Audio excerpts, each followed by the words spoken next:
So welcome to This Cycling Live. Today I'm joined by Alan Colville, who is an independent consultant. He's a dad, he's a cyclist, and he's also soon to be turning 50, a Guinness Book of Records world record holder for something which is very special in the cycling world, which is called Everesting. So welcome to you, Alan. Maybe you give a quick introduction to yourself.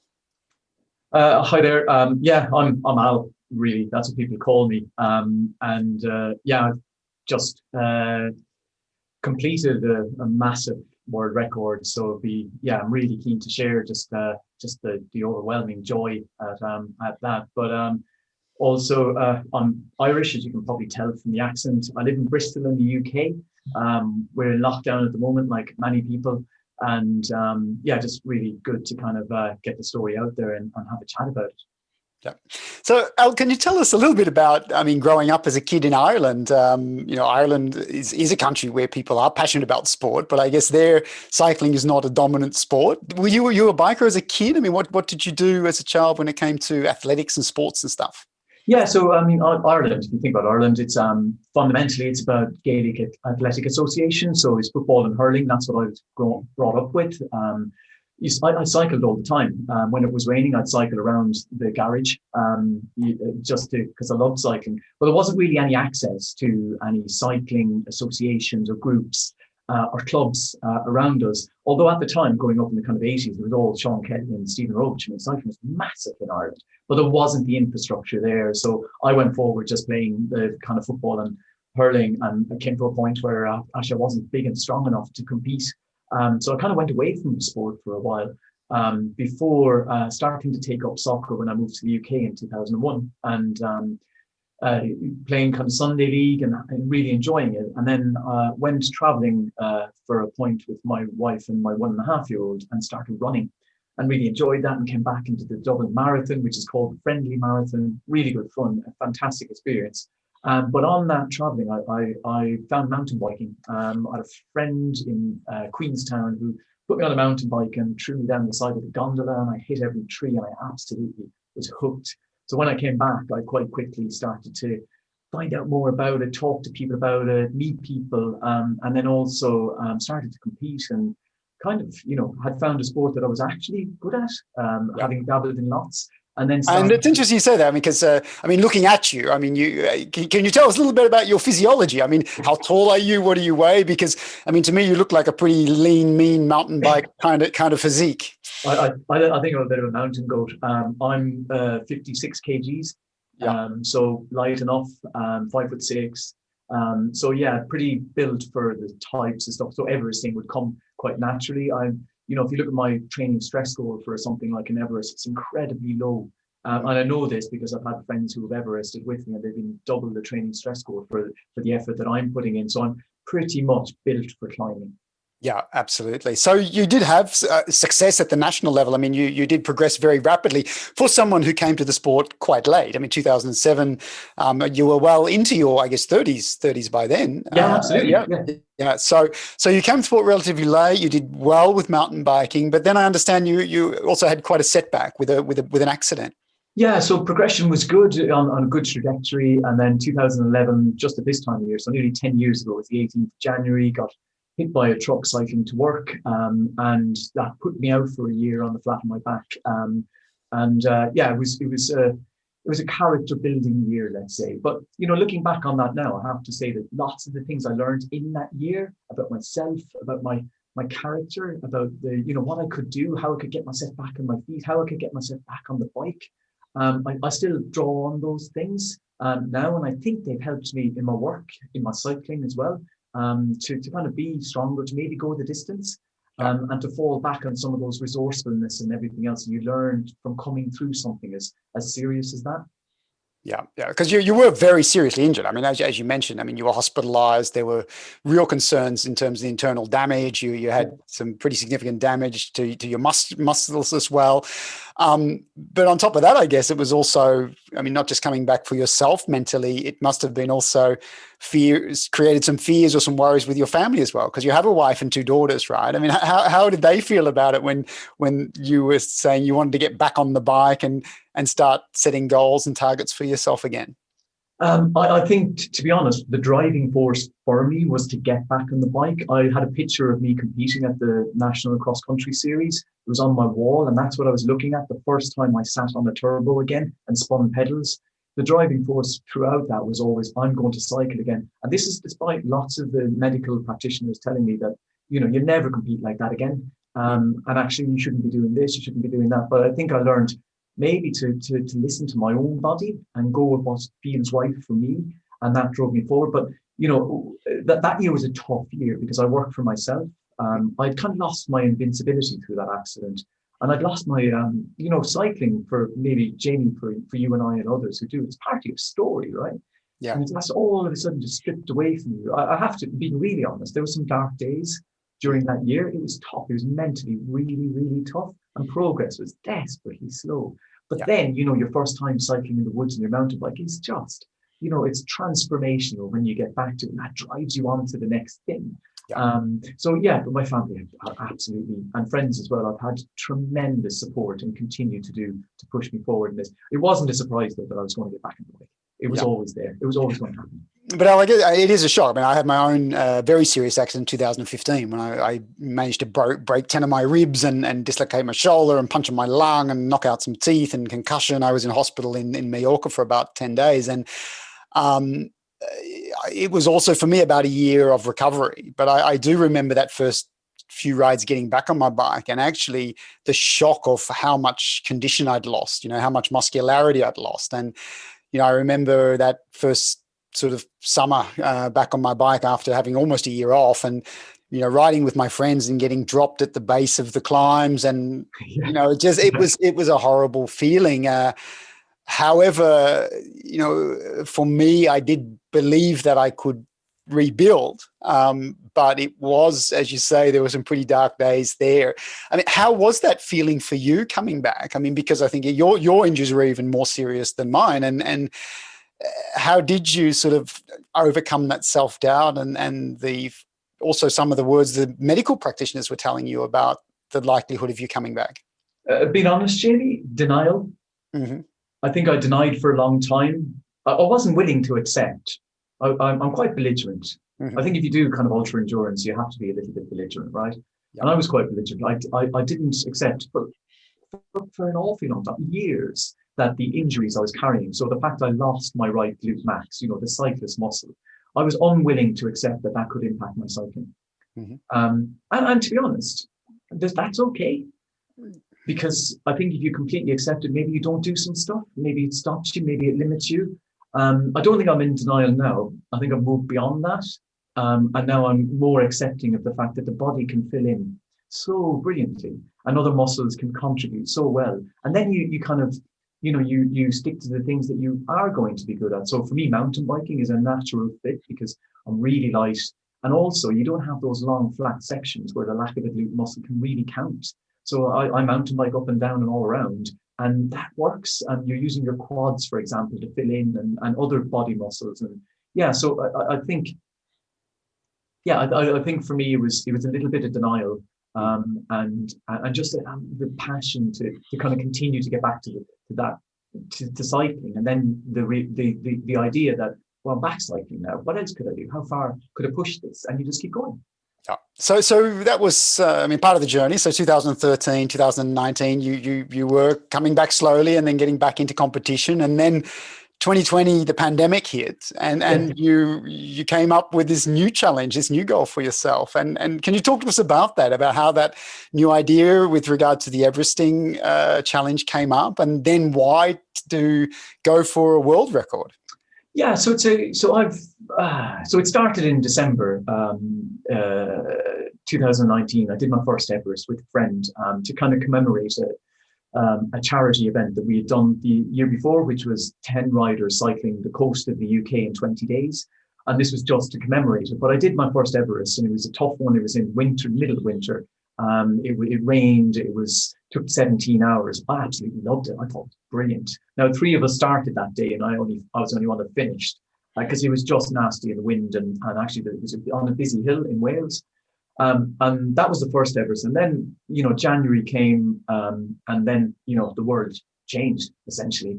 But Everesting was still possible for me locally on a hill on my own. It was quite a solo challenge. So I did another one in January, and then I found I did another one in February. And then it was, of course, you have to do an indoor one, right? So for those uninformed, for those who are novices to the term Everesting, can you just explain to us what is Everesting, where's it come from, and how it's actually evolved now into actually a sort of global phenomenon? Well, it's a very simple idea, and I think that's why it's evolved so well. And I think particularly it's evolved, last year, because it's a solo challenge that you can do. And essentially, all you do is you do repetitions of the same hill from top to bottom. So that's kind of the rules essentially, and you do it until you get the equivalent height to Mount Everest, which is 8,848 meters. So it's tough. That's a huge amount. I mean, most cyclists wouldn't have hit anything near the kind of 9,000 meters in one cycle. And Hell's 500 run it. They're in Australia, and Andy and the group will, once you do it and you submit your data, they'll put it on their site and you're in their Hall of Fame. It's really cool, actually. And it's kind of grown from there, and it's become a global thing. And, lots of cyclists want to do it.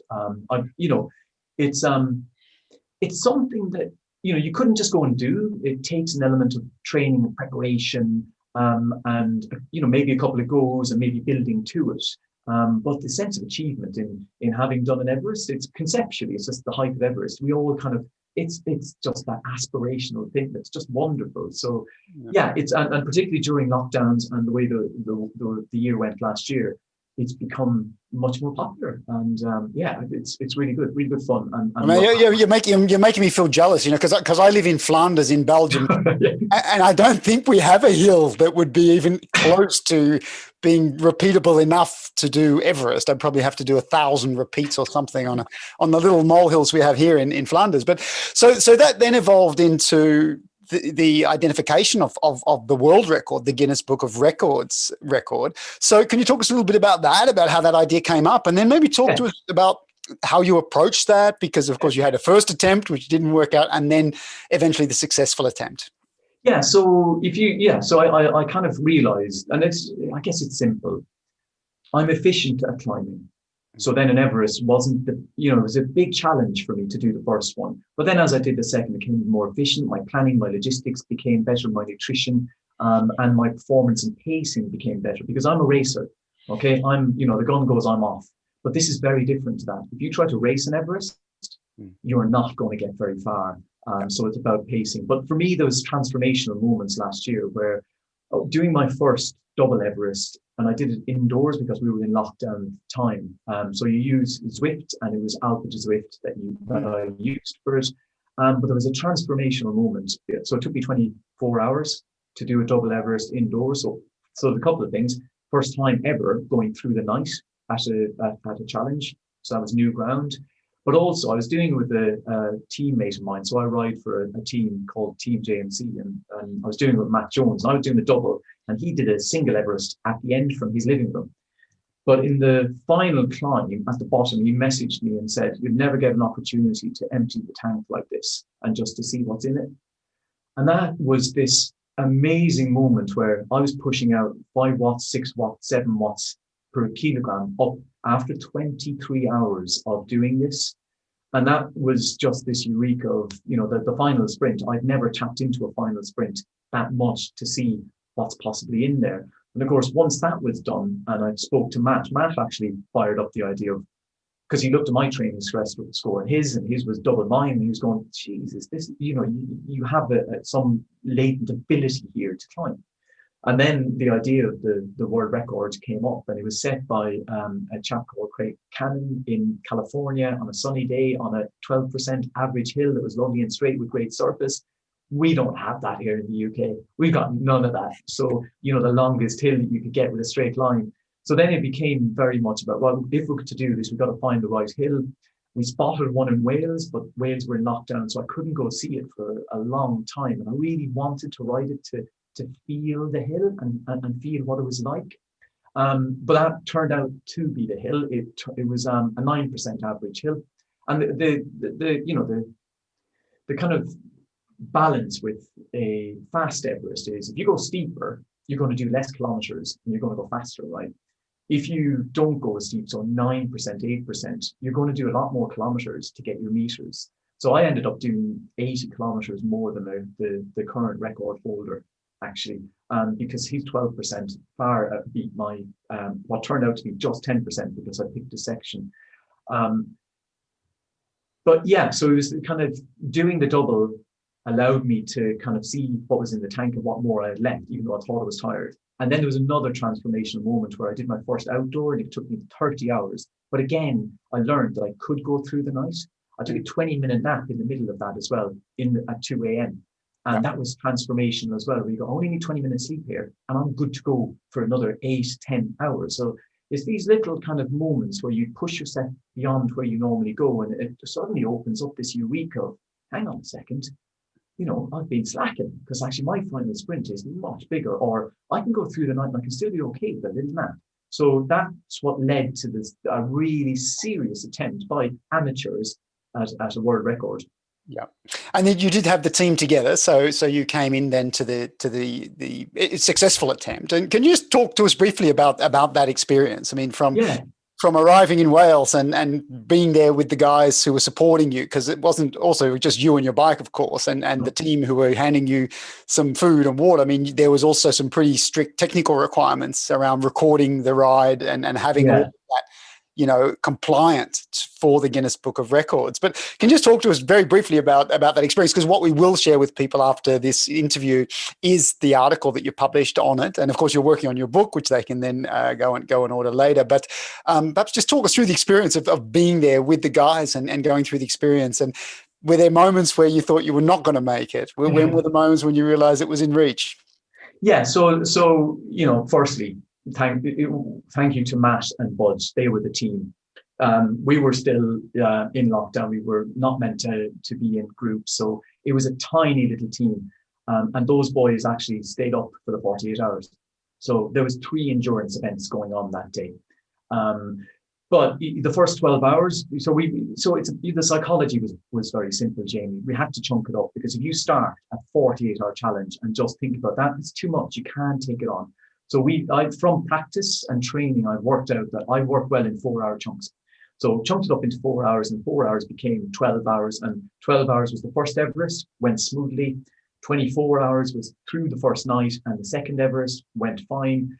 But the wheels came off at 2:30 on the second night. Now, the second night was always going to be, I'd never done the second night, so it was brand new.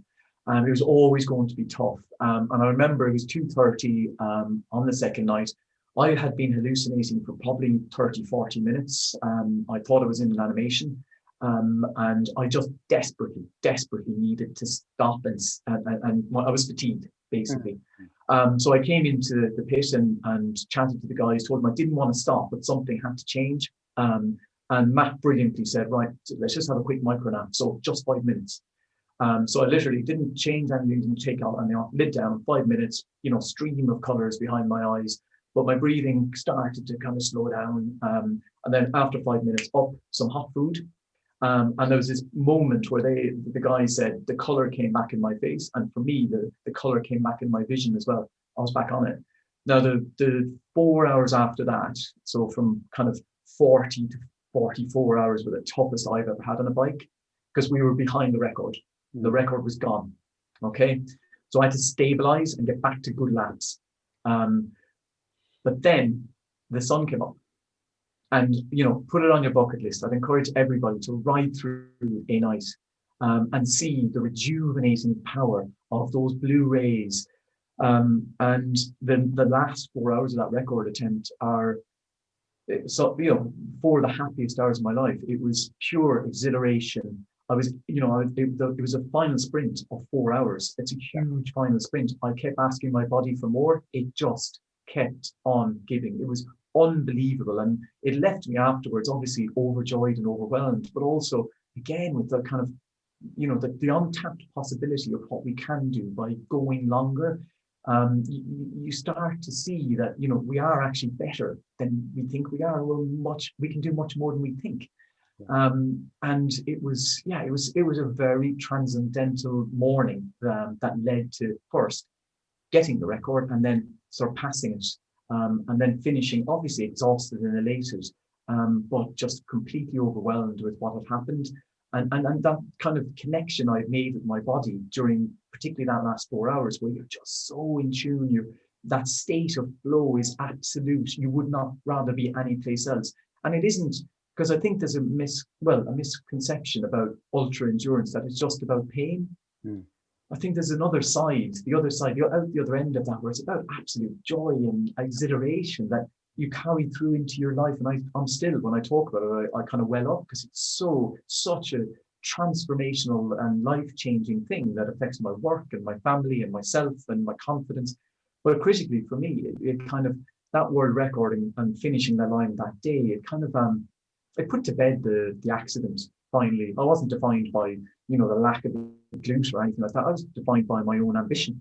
What am I going to do next? That defines me. So it was a really life-changing thing, and absolutely overwhelming and amazing to have done. Well, it's amazing to hear you speak this way, Al, because many of the viewers that we have on TCL are juggling a career, a family, and of course their sporting passion. And now, I guess one of the messages that we continuously send to people is that it's never too late for you to come into this beautiful sport of cycling. Whether it's coming back from an injury or it's coming back from a long hiatus away from the sport, it's possible. And the other thing, which I think is very interesting that you've talked about here, is that you obviously have an incredible world-class athlete within you, right? And that those talents were perhaps not even realized for many years of your life. And so I think one of the inspiring things I'm hearing from you is that here is a guy who perhaps, wasn't really even fully aware of his athletic potential until he was well into his 40s in this case, almost 50. So for me, that's a very inspiring story. I mean, what words would you have for people who are coming to the sport late, or are maybe feeling self-doubt about setting themselves, because you set yourself not a goal, you set yourself an Everest and a multiple Everest kind of goal, which was a world record. So what messages would you give to people who are thinking about bringing that athlete, out of themselves or discovering their inner potential? So I think for me, the cycling community is a great bunch. No matter, where you are. So I think you can fast track to kind of to smart by just talking to people. So I continually did that all of last year, because I wasn't doing ultra endurance stuff before this. It was all new. But I chat to anybody, and I chatted to Mark Beaumont, for example, the round the world record holder. And he's just so open and giving of his expertise and his time, because I guess if you're coming to something late, you have that sense of I'm kind of behind here, I've got to make up. But you can fast track to smart by just talk to people, just research a bit, just try and understand. And there's always clubs and stuff, local clubs and kind of people you can kind of, join in with to move you along. And I guess there is that thing that if you cycle with people that are better than you, it's always better because you're going to get better. So I think that just talking and asking people and looking for help and kind of trying to get answers rather than just trying to figure it all out yourself. And it just takes so much time. It doesn't help with your confidence. You can just, so I did an awful lot of that to kind of help me get up to speed, because I kind of knew I had an amount of time to do the record attempt. I pretty much knew, because September is when I did it, and I knew if it went to October, November in the UK, the weather, I knew there was another lockdown coming, so it was kind of a tight time scale to get it done. And I also knew if I go through a winter, maybe I haven't got that same level of fitness to go into it and the ambition to do it the following year. So I needed to just chat to people and kind of fast track to that. But I do think, I'm 50 in April, but I don't feel, I think physically and there's a lot. You don't comply to other people's expectations of what you should do for your age. That's really important, because you're you. Things that work for you will, you just got to find them out. They might not work for other people, but set your own kind of ambition and goal, and don't be led too much by what you should and shouldn't be doing at age or circumstance, because actually, if you're passionate about something, you want to go for it, then you go for it. You don't kind of listen because that's what you want to do. So yeah, I'd say, reach out for help, and don't listen too much to what you should be doing, because you can Absolutely. do what you want, We really. we uh, we interviewed recently Dieter Vorbeck on this show, and Dieter is a former top telecoms executive, C-level executive, German, who raced as a young man, had almost 30 years away from competition. And, Dieter is back living like a pro. He's taken early retirement. He was offered a whole rift of board positions and new jobs. And he said no. He's returned to cycling and really setting a goal for himself again at the world level in his 60s. So, our belief certainly on TCL is that it's never too late Yeah, to discover that potential, but also to chase your passion. The other thing that I sensed with you, Al, was just this incredible, what you said, this intensity of emotion yeah, in achieving what you achieve. Now, not just in achieving the record, I think, but just everything that you went through in terms of learning about yourself and what your potential is. And look, I've worked in the business school world for more than 20 years. And look, I'm not saying there's anything, how do I put it? There's nothing wrong with being great in your career and, signing big deals and achieving stuff in terms of growing the share price of your company or IPOing your venture or whatever it might be. But for me as an athlete, there's nothing that matches it. There's nothing in those other areas in terms of the business world that for me personally would match, I guess, what you've described. I mean, what's your take on that? Because you've been an entrepreneur for a big part of your life. You've also been successful in business. Can you compare the two in terms of this intensity of motion? I'm not sure if it's comparable, because I don't think that's a fair. It's not. It's kind of. It's They're not comparable things. But what I can say is the digging deep, the learning from not just the record, but the process of getting there. I would describe myself. I'm a designer, so I would describe myself before this kind of the ultra endurance stuff. I was probably I wasn't a great finisher, but it was loads of ideas, right? But I've had to become a very good finisher and attention to detail and planning. So that will overspill into my work really, really well. So I'm not sure, I'm not expecting to run a design workshop and have the same level of emotion that I had for that 4 hours to the finish of 48, because it's just completely not comparable. But there's an overspill of learning and of approach and of resourcefulness that carries through to my work really, really well, and my family as well. So I think I get as much of a kick to a different degree from the type of work stuff I do. I don't think they're comparable, but what I know is the spillover between both is really beneficial. And excluding one means it's kind of one dimensional. And I know my work is better for the stuff that I've done. But back to a point you were asking about, because I think lots of people ask me, well, how did you even get the time, to even do that? And I think last year, and we're in lockdown again at the moment, working remotely, not traveling around the country for clients, it opened up some time for me to get a little bit more time with family, which opened up a little bit more time to train. But I have to say, my training was never about lots and lots of hours. I don't do any junk ones.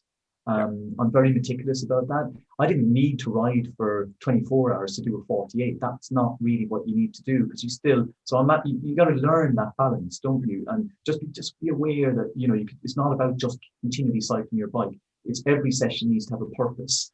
And if there isn't a purpose to it, then there's probably not a point in doing it.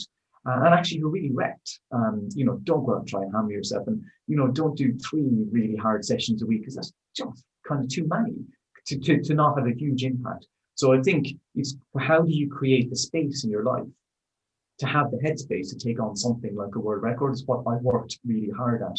And I'm going to try to carry that forward to see where I can create the headspace to maybe do something for the 50th birthday. I think that'd be quite cool. Yeah. Now, it's interesting to say that. I mean, obviously, as a husband and a father, you've also had a few fans kind of watching what you've done. I mean, how did your wife and daughters respond to the fact that their husband and father has become a world record holder? Do you see your discipline, your commitment, your passion? I mean, is that something that that is fully appreciated by those around you? I think it's a work in progress. I think, to be honest, the way it went was because when we were doing the actual attempt, we didn't put it on social media because we didn't want people turning up, because we needed to keep the numbers low because of COVID and restrictions. So actually, all we had was a WhatsApp group that we had people on, and I got the narrative from that. Some of it's on the blog post. It was wonderful, these messages coming from former Olympians, Ollie Beckinsale, who trains me actually, and others, just kind of. So I think it wasn't until those messages started to come through that my wife and family started to go, oh my goodness, he's actually doing this. He's 12 hours in, he's 24 hours in. And then you've got other people that know me going, waking up the first morning going, hang on, Al's still cycling. And then waking up, of course, on a second morning going, is he still cycling? Yeah. So I think within, my own family are used to me kind of pushing myself, they're used to the cycling thing. But yeah, the overwhelming sense of achievement and joy. And I think that they've shared, and particularly my 16-year-old daughter, she really got it. And when she was in school the Monday morning, which is when we finished, lots of messages were coming kind of saying, how's Dad doing? Has he finished? Has he got there? Has he done it? And then lots of encouraging messages. So I think, to be honest, last year was, for everybody, was a difficult year. This little moment, this record that we did, for the people that were connected to it, it really gave everybody a lift. My family, my friends, my family back in Ireland, it was just a little moment of it was just beautiful the way it worked out. And because it was, the movie would be, the record is gone, he lost it, and he managed to come back and recover it. And there was this huge sprint finish and falling over. It was just tough as, but incredibly, just so worth a go, basically. Right. So I'd encourage people just to set a challenge. If it's 10K, great, just to have a goal, because once you've completed it, that sense of accomplishment and the possibilities, the endless possibilities, it starts to open up about what you could do next. It's just really, really, and that's irrespective of age, right? That wonder is still there, whether you're 50 or whether you're 20. It's like, oh, just done that. What could I do next? And that's where I am at the moment. It's like, I've just done something that I never thought I could do. It's a childhood dream. Like, we all have the Guinness Book of Records, the printed version back in our day when you were a kid, right? You get it at Christmas. To get a Guinness World Record is a complete dream. So your mind obviously moves to, what are the possibilities? Because that final sprint blew me away, as it did in that virtual Everest that I did that last sprint up. I still question now what's left in the final sprint, because we've evolved to hold on to a final sprint from chasing animals on the Serengeti or whatever. It's there, but I'd say, even to you, Jamie, do you truly know what's really left in that final sprint? Because we're so good at holding on and protecting. Yeah. No, it's a great question, and I think, talking to you, Al, there's several really profound messages in your journey. I mean, I think one of those certainly is the journey itself. I think something that I've reflected on, and I guess learned from myself over the years, is that when you do set these big goals for yourself, it's not so much what you get in achieving the goal, but it's what you learn along the way, about yourself, about, as you said, about how you can organize your life differently, about what those relationships, really do mean for you. And that's really critical here. I think so many of us are constantly, setting goals for ourselves and being very focused on goals, but maybe not stopping to just enjoy and to experience that process along the way and to reflect on that. Very important one. The other one for me is you and I are a month apart in age, right? You're April 71, I'm March 71.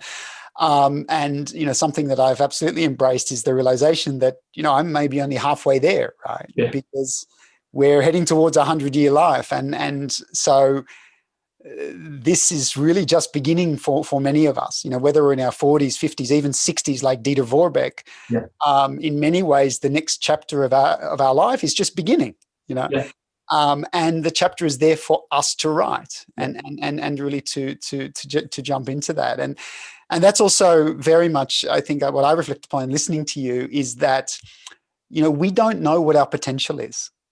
We don't know. And the thing that I've been amazed with, having incredible advice, like you've said, reaching out to really amazing people, my coach, Alan Davis, Michael Rogers, former world champion, time trialist, who's a good friend and advisor to me, is that I still see improvements at 50 years old. I don't know what that potential is, that ceiling is, and just keep pushing that. So not allowing others to tell us that because of our age or the stage we're in our life that there are limitations. I'm still racing against people who are half my age, and still having success, and that's a big kick. And then finally, I think the other thing here is that something we take for granted is that we're often very much focused on what we are doing in terms of our goals and our learning and our growth as athletes, or more broadly. But we can't also take for granted that there are people watching us, and not just watching us in the moment of the event or the race or the attempt in your case, but, I have 3 children who watch me every single day in terms of the way I live my life. And I'm sure that your wife, your daughters, your colleagues, I looked at LinkedIn, Al, and I was just blown away by the number of comments and words of encouragement and the inspiration that you actually had given other people. So I think that's also something we shouldn't take for granted, is that in chasing these dreams ourselves, we also have that ability to radiate that optimism and to encourage others around us. I think that's a really good point, Jamie, and one that I should have picked up on, actually. So I remember doing the double Everest indoors in my garage, feeling like it'd be a very disconnected experience. But I also remember the messages coming through at 2 a.m. in the morning from people, or the messages coming through very early. And actually the overwhelming takeaway from that experience was that sense of connectivity with other people and that social connection, which is completely against what you would think about being on Zwift, being in a garage, in lockdown, isolated. I think the thing that has overwhelmed me this year has been that, as I said during the record as well, that group of people and that support and that social connection that we need. That drove me on hugely. You can't do these things in isolation. We're social creatures, and I think particularly this year we've needed those outlets and ways of connecting. And this was an opportunity for people just to galvanize around something crazy that somebody's doing. And that, I think, has been my biggest takeaway, how just, fundamentally good people are and how they want you to achieve and how they'll support you and offer encouragement at all times of the day and night. Because I look back through the WhatsApp group for the world record, and there was maybe 30 people on it, and the times that people were messaging, they should have been asleep. But it was, just incredible support, and I'm forever grateful for that. That's great. No, well, I mean, those people also sometimes keep your feet on the ground as well. My wife, Anna, I love her dearly. She's a wonderful person. She supports me incredibly. But, earlier, in start of 2020, I was lucky enough to actually go off and do some real racing. I went and did the UCI World Series event in Casablanca, which was one of the early qualification events for the World Championship. And I was lucky enough. I won both the time trial and the road race there for the Masters classification. And then, I came home and, walked into the kitchen with my medals around my neck and my world jersey on. And my wife turned to me and said, "That's lovely, darling. Can you empty the dishwasher and take out the trash? And and then when you come back, let's talk about it." So. Well, I've got a comparable one. My 13-year-old daughter came to watch the record and had a little placard saying "Old man finally makes it." Or middle-aged man finally makes it. I just thought it was perfect, absolutely brilliant to keep you going. Yeah. When the last World Championships, actually the one before the last one, because the last one was in Poland, but the one before that was in Albi, France. I raced 2017, and I came in, didn't have such a great day, but I came in 30th or something like that. And then my son, who at the time was, I guess, around 10 years old, and he came up to me and put his arm around me and said, "Don't worry, Dad. Today was not your day." But I was talking to some guys over there, and they were telling me that they've just introduced the 100 plus age group classification. So he said, "Dad, you just keep trying until everybody else is, kind of in the grave," I think what he was telling me. But it was good. But actually, those words, Al, also I think were very important for me, and something that I also really have only come around to, I guess, in the last couple of years, is that it's also sometimes okay to take your foot off the accelerator pedal. I'm sure that when you finished that world record attempt and you achieved it, people said to you immediately, "What's next?" Yeah, and it's interesting. So for me, that's a little bit of a crazy question, because I think sometimes it's necessary for us just to pause and just to enjoy what we have done without constantly thinking about what's next. And even more so when we age, because as we've been talking about in this conversation, you and I have another 50 years of goals. So I think it's also necessary for us to be sometimes a little bit gentle on ourselves and those around us, because these goals are pretty taxing, actually. Yeah, and I think this one was particularly so in terms of the evidence part of a world record is quite overwhelming. The documentation for an event that's 48 hours, you've got full video essentially that you have to provide for that 48 hours. There's all the, the obvious kind of Garmin type data, but multiple versions in case one's fit. So the month afterwards it was quite an unusual month for me, because it took a month to actually compile everything and send it in before it became an official record. And in that time, my wife turned to me at a point in that and said, "You've not finished this record." She had picked up on the fact that I was still kind of in that kind of state, and that's unfair, isn't it? But right. Yeah. I learned quite quickly then that I needed to put it down. I needed to walk away, and I had some good friends who were.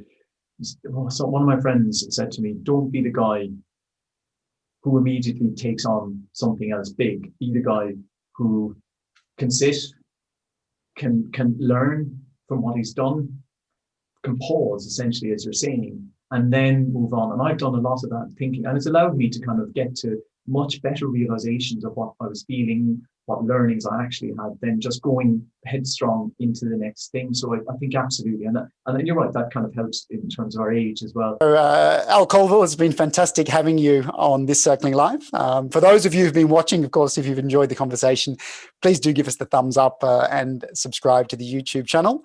And Al, we absolutely look forward to reading that book of yours, which will be coming out, I hope, before too long. So Al Colville, thanks again for your time.